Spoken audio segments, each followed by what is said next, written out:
नमस्कार, मी comrade PG Gawande. आपण पाहता न्यूज घराणेशाही दिग्रस. मित्र, फार प्रकरणातील 8वा आरोपी आलमगीर खान जहागीर खान याचा PCR आज दिनांक 3 तारखेला संपणार होता आणि या पुढे त्या आरोपीचं नेमकं काय होतं, अटक झाल्यापासनं तर आजपर्यंत काय झालं, या पुढे काय होणार, या 3 प्रश्नांची उत्तरं घेण्याकरिता आज आपण सगळे या ठिकाणी आलो होतो. आज जसे आपण आलो तसेच अगदी घरापर्यंत हे 6200 आपले सगळे सहकारी सुद्धा आतुरतेने या गोष्टीची वाट पाहत आहे की नेमकं झालं काय. तर पहिला मुद्दा, जो 8वा आरोपी होता आलमगीर खान, याला माननीय न्यायालयाने आज दिनांक 3 फेब्रुवारीपर्यंत पोलीस कोठडी दिली होती.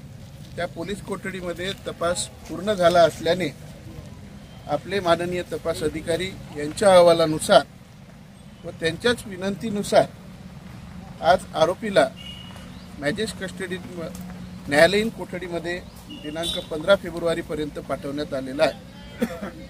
या तपासामध्ये जी गती आहे, ही गती बघता आज महाराष्ट्राला सुद्धा हेवा वाटावा, गौरव वाटावा, अशा पद्धतीने हे पूर्ण तपास कार्य सुरू आहे. दिनांक FIRच्या 17 तारखेपासून तर आजपर्यंत 45 दिवसाचा जो प्रवास झाला, या 45 दिवसामध्ये एकंदरीत संचालक मुख्य जे आरोपी होते ते 7 आरोपी आणि 8वा आरोपी म्हणून आलमगीर खान याला अटक करण्यात आली होती.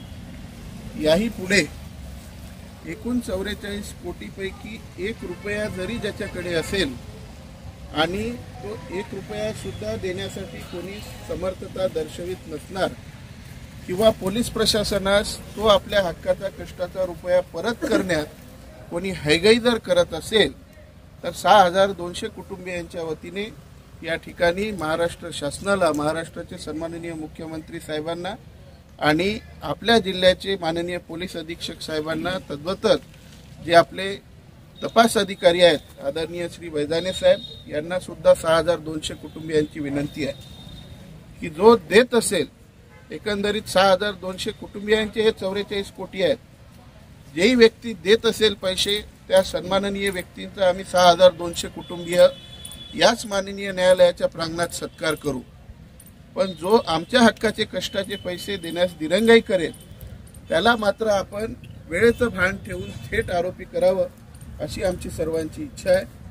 आज 8व्या आरोपीकडनं 2 मोपॅड गाड्या आणि 2 ॲपलचे मोबाईल इतकी जप्ती करण्यात आलेली आहे आणि त्याच्याकडे जे आपल्या मिळकतीमधनं खरेदी झालेली प्रॉपर्टी आहे किंवा या आरोपीच्या वतीने जी विक्री झालेली प्रॉपर्टी आहे, अशी खरेदी आणि विक्री अशा दोन्हीही प्रॉपर्टीचे व्यवहार यापुढे होऊ नये याकरिता स्थगिती देण्यात आलेली आहे. आपल्या माध्यमातून सर्व नागरिकांना देखील सूचनाबद्ध विनंती आहे की अशा आरोपींची कुठलीही मालमत्ता खरेदी अथवा विक्रीच्या व्यवहारात आपण असाल तर ज्याही ठिकाणी आपण असाल त्या ठिकाणचा व्यवहार थांबवून तो पैसा माननीय न्यायालयात आपण जमा करायचा आहे. आता राहिला प्रश्न की आपल्या पैशाची तरतूद कशी होईल, तर आपल्याकडे जे काही पर्याय आहेत त्या सर्व पर्यायापैकी जो उत्तम पर्याय आहे की एकंदरीत उपलब्ध असलेली सगळी रोख रक्कम ही थेट माननीय न्यायालयात जमा करणे.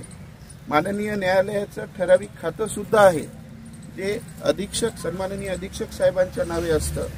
आपले माननीय तपास अधिकारी आल्यानंतर रीतसर याबद्दलची पूर्ण कार्यवाही पूर्ण करतील आणि ती कार्यवाही पूर्ण झाल्यानंतर अधिकृत खाते क्रमांक सर्वांना मिळणार आहे.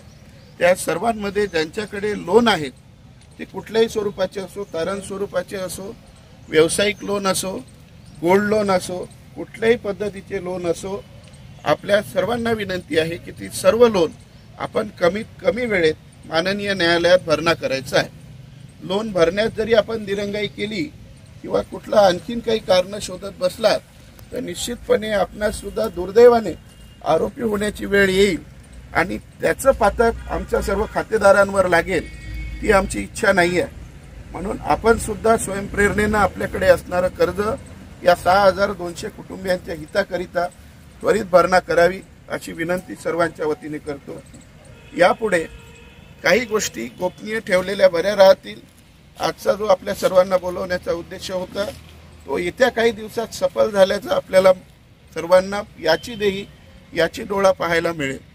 उद्या याच माननीय न्यायालयात आपले जे संचालक आरोपी आहेत पुष्पा अनिल जयस्वाल आणि अनिल रामनारायण जयस्वाल यांच्या जमानतीवरचा निर्णय देखील आहे.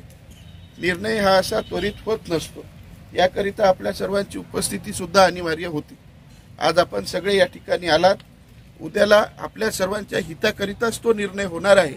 माननीय न्यायदेवतेवर आपला प्रचंड विश्वास आहे आणि त्या विश्वासावरच जो काही निर्णय होईल त्याचं स्वागत देखील आपण करणार आहोत.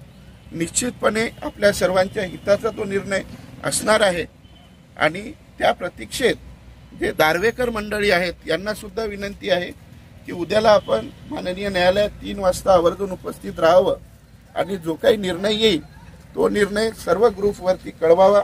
त्यासाठी कोणालाही येण्याची गरज पडणार नाही. दारव्याचे जे जागृत नागरिक आहेत आपले बांधव आहेत तेच या ठिकाणी स्वयंप्रेरणेने उपस्थित राहतील आणि तेच आपल्याला जी काही माहिती मिळेल जे काही निर्णय मिळेल तो निर्णय सर्वांना कळवण्यात येईल. तो आपल्या हिताचा निर्णय असेल इतकं समजून घ्या. आणि राहिला माननीय तपास अधिकारी साहेब यांच्या भेटीचा प्रश्न तर लवकरात लवकर एक आपली समिती किमान 10 लोकांची समिती गठीत करून या 2 ते 3 दिवसात आम्ही सर्व त्यांची भेट घेऊ. प्रत्यक्ष भेट घेतल्यानंतर जे काही माहिती आम्हाला मिळेल ती माहिती देखील आपल्या सर्वांपर्यंत पोहोचवता येईल आणि हीच माहिती आम्ही तुमच्यापर्यंत पोहोचू. आपण सगळे उपस्थित झालात त्याबद्दल सर्वांचे या ठिकाणी आभार व्यक्त करतो आणि थांबतो. खूप खूप धन्यवाद.